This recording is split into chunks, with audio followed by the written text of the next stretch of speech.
LeBron James just completely exposed Victor Wembanyama after his recent finals meltdown, and what he said will shock you to the fullest. Unfortunately, they sent a boy to do a man's job. But here is where it gets crazy. It's not just LeBron. A whole wave of NBA players and legends are coming out to expose how badly Wemby choked when it mattered most. And it gets even worse when you hear what Kevin Durant and Shaq just leaked about what this disaster is going to do to the rest of his career. LeBron James knew exactly what he was doing when he made that statement about sending a boy to do a man's job, because that was not just a casual viral soundbite for social media. It was LeBron calling out the entire NBA for hyping up a kid who completely panicked the second the championship was on the line. Everyone wanted to crown this guy as the next chosen one. But the moment the Knicks showed him they didn't plan to back down, he completely folded. The tape from the recently concluded series is honestly wild compared to how the media were trying to protect him. Think about how much everyone hyped his regular season, only for him to ghost his team the second Game 1 started at Madison Square Garden. Wemby walked onto that court and shot 6 for 21 from the floor while throwing up bricks on 2 of his 9 three-point attempts. That is under 29% shooting in the biggest series of his life. But you won't believe what came out when the advanced tracking data leaked, because that's just the start. You're about to hear a lot worse. What if I told you that across all 5 games, Wemby made just 12 shots out of 35 total attempts in the fourth quarter? Shooting 34% from the floor when the pressure builds is a huge disaster for a guy like Wemby. And it gets so much worse when you see the individual games that the Spurs absolutely threw away because their superstar forgot how to play basketball. In the final 60 seconds of Game 2, when the Spurs were only down by 2, Wemby fumbled a basic handoff like a confused rookie, gave the ball away, and then committed a lazy transition foul on Jaylen Brunson that basically ended the game right there.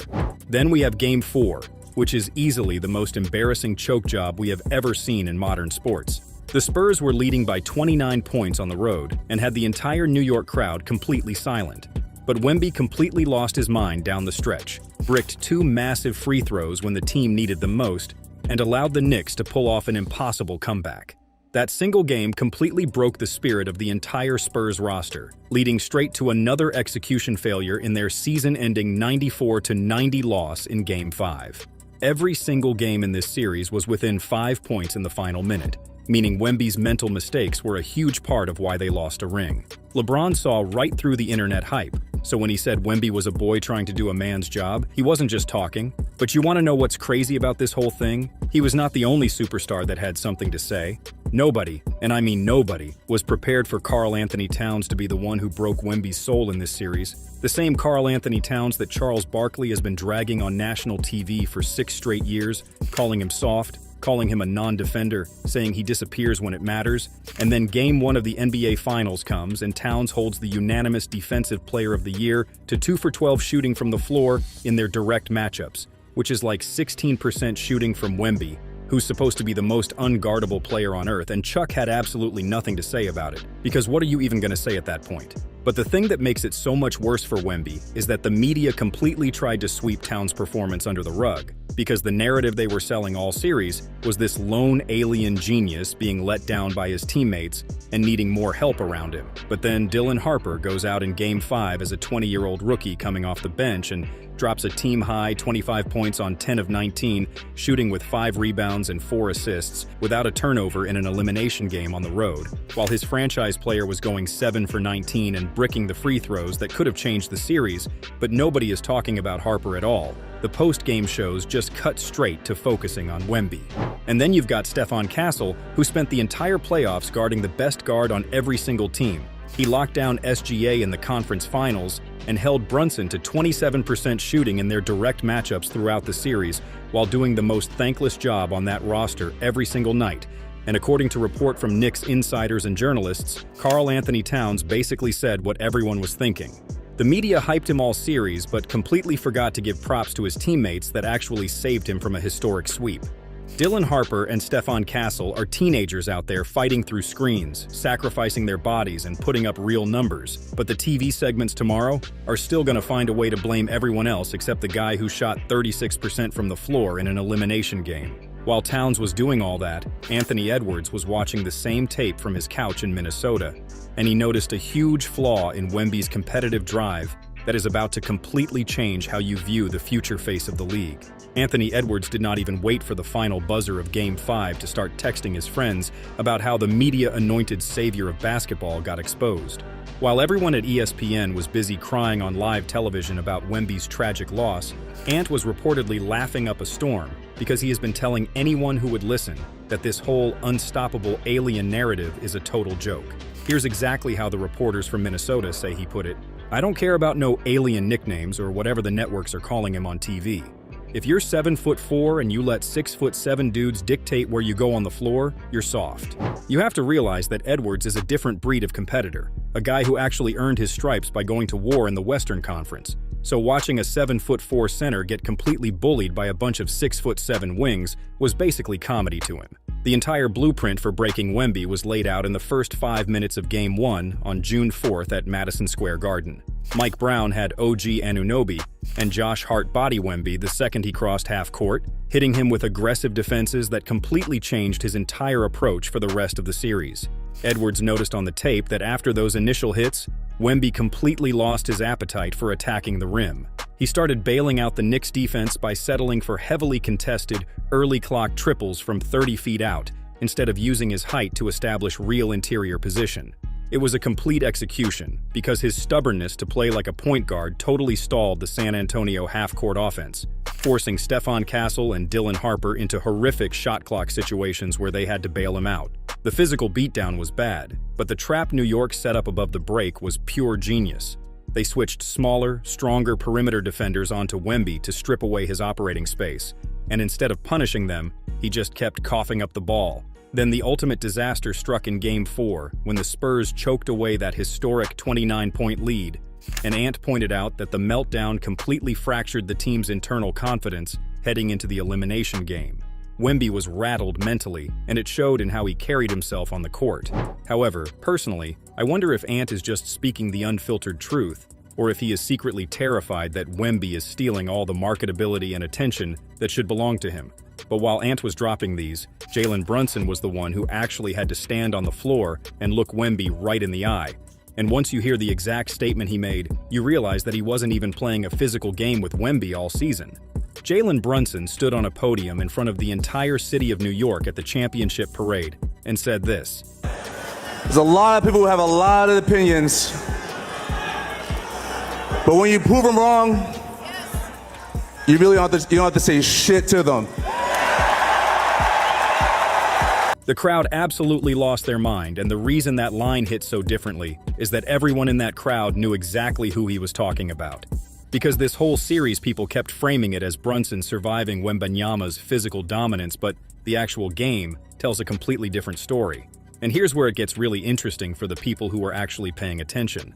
Brunson came into this series already being told by half the NBA media that he wasn't a real #1 option, that the Knicks didn't have a superstar. Becky Hammon said that on live television, while Brunson was averaging nearly 27 points a game in the playoffs and had just swept 2 conference opponents back-to-back.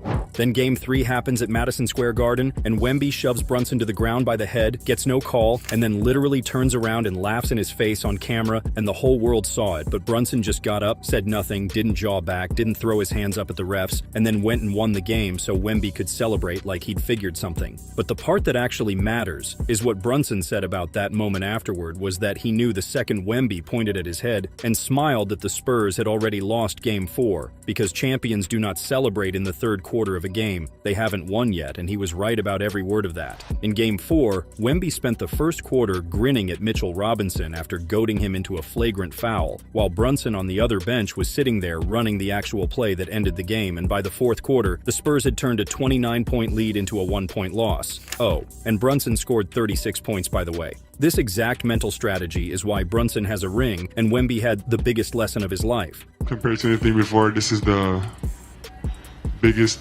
lesson of my life, the biggest learning moment. And also why one of the most controversial voices in the entire NBA right now had to come out and speak.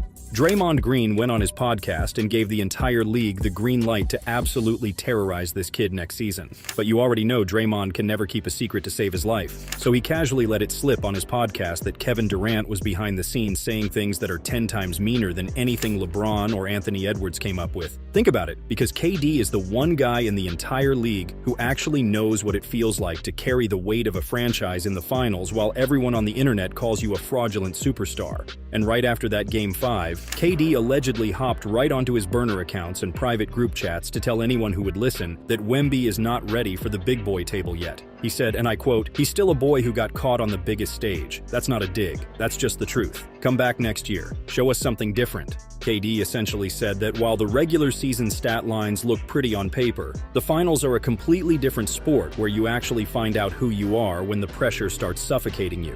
He straight up called Wemby a boy who got caught empty-handed on the biggest stage in the world, and coming from a guy who literally won back-to-back finals MVPs. That is not a good look for Wemby. But here's the part nobody is talking about, because this entire series loss is about to trigger a massive domino effect across the entire league. The older superstars are not just laughing at Wemby on the internet, they are actively taking notes on how easily he folded the second the Knicks threw some basic physical defense at him. Every single team in the Western Conference now has the exact step-by-step blueprint to make Wemby totally miserable. It makes you realize that this one series did not just cost the Spurs a championship ring, it stripped away the entire aura of invincibility that Wemby spent the last 2 years building. But the worst part of this entire situation isn't even what the current players are saying. It's the legends. And these guys, they didn't hold back one bit. Charles Barkley was literally suffocating from laughter on the inside the NBA set because he spent the last 8 months warning every single person on television that raw talent and pure toughness are completely different things in this league. But immediately after the final game, Chuck went into a rant about how Karl Anthony Towns, a guy who Barkley has been publicly calling soft and lazy, completely had Wemby locked down defensively. Wemby's in shock right now. It's probably been a long time since he got his ass kicked like this. The most embarrassing part of this whole disaster is that the talk shows keep pretending Wemby just needs more help around him. But Barkley saw right through that nonsense and said that Wemby is simply not an aggressive person by nature, meaning he might show flashes of greatness at times, but he is not that absolute monster who wakes up, walks into the arena, and decides he is going to lay it all and dominate the court by sheer power. You won't believe the data that came out next when the advanced analysts started looking at Wemby's positioning, because it completely validates why Shaquille O'Neal was sitting right next to Chuck and getting heated about how this 7'4" kid is single-handedly ruining the art of playing center. Shaq was practically throwing a tantrum on air because he knows exactly what it feels like to get your spirit broken on the biggest stage after getting swept in his very first finals appearance back in 1995 against Hakeem Olajuwon and the Rockets. But Shaq's ultimate frustration is that the entire world is praising Wemby's guard skills when he is literally the tallest human being on the court and should be destroying the restricted area. The tracking data from the series exposed an unbelievable stat showing that across all 5 games of these finals, Wemby averaged less than 2 traditional low-post touches per game. Shaq also talked about how Wemby needs to get stronger.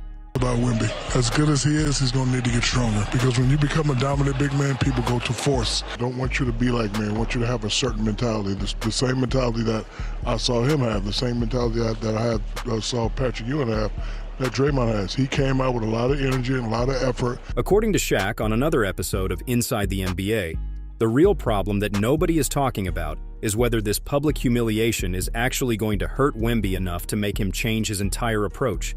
His exact words were, "I was 22 in my first finals, I got swept, and I went home and I worked." The question for Wemby is, does losing hurt him enough to change? Or does he go back to France and do kung fu and come back the same guy? But while Shaq was looking at this tragedy through the lens of old-school big man toughness, Draymond Green made a statement that is about to make Wemby's life much worse next year. But before we talk about what he said, I must point out the irony here. Because Draymond is like the most suspended, flagrant happy player of this entire generation. A guy who literally got suspended for Game 5 of the 2016 Finals and single-handedly handed LeBron James and Cleveland a championship.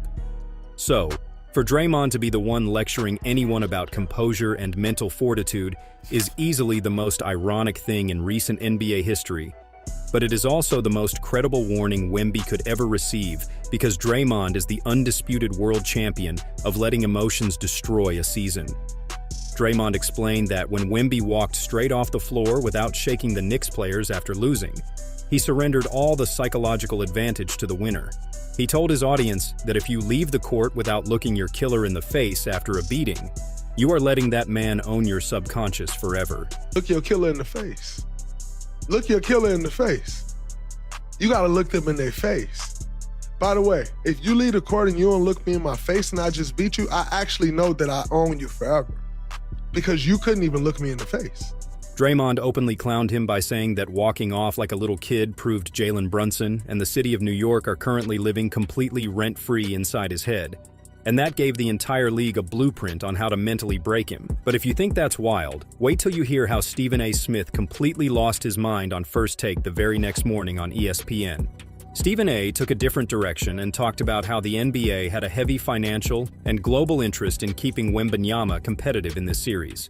Think about it, because the networks desperately needed this 5-game battle to stretch out as long as possible for the TV ratings. And the officiating showed exactly how much the league office wanted their new golden boy to succeed. Stephen A. stated that if that had been a player like Draymond Green or even any player in the league, he would have been suspended and sent packing by the second round of the playoffs. And he is completely right, because the disciplinary standards were entirely flipped upside down for the alien. The facts on the ground from the postseason run proved that the league was giving Wemby a total pass on violent plays that would get anyone else banned from the building. Earlier in the playoffs, Wemby literally elbowed Minnesota's Naz Reid straight in the jaw, which resulted in a flagrant 2 and the very first ejection of his professional career. Wembanyama, it meets all the criteria. He's been upgraded to a flagrant foul penalty 2.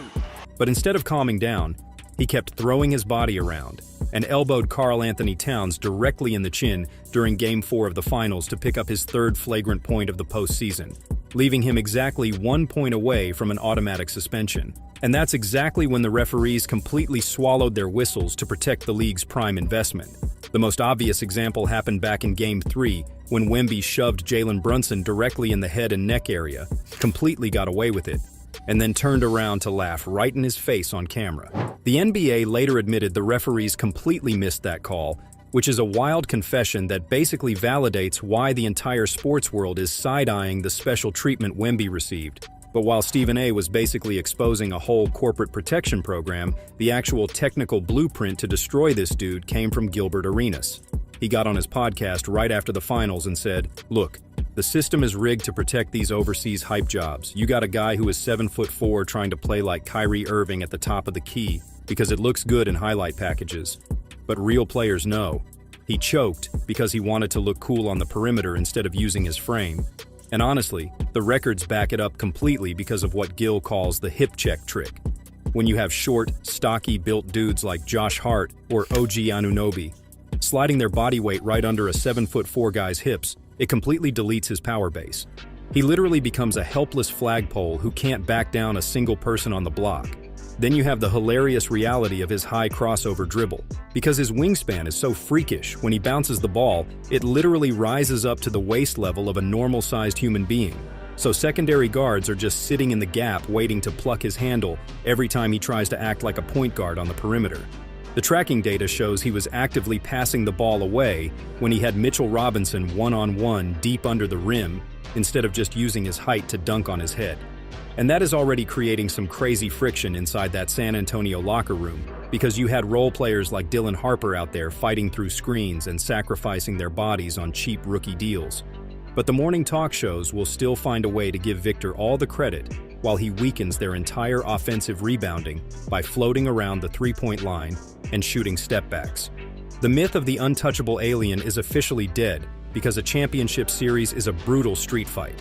And all those viral clips mean absolutely nothing when you look at the raw numbers showing he shot 36% from the floor in a season-ending 94-90 loss in Game 5. The series permanently shattered the narrative that he's immune to traditional defensive pressure.